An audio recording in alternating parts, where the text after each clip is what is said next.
बेटी निकलना अपना महल से, बेटी निकलना अपना महल से, अपना बाबा के खरीदल बर्तन देख अवध जइहे तिलक। अपना चाचा के खरीदल बर्तन देख अवध जइहे तिलक।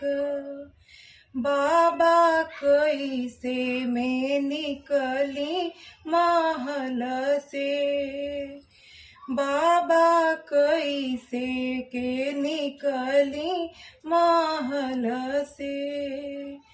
मोराया माँ बिना बिहरे करेज अवध जइहे तिलक।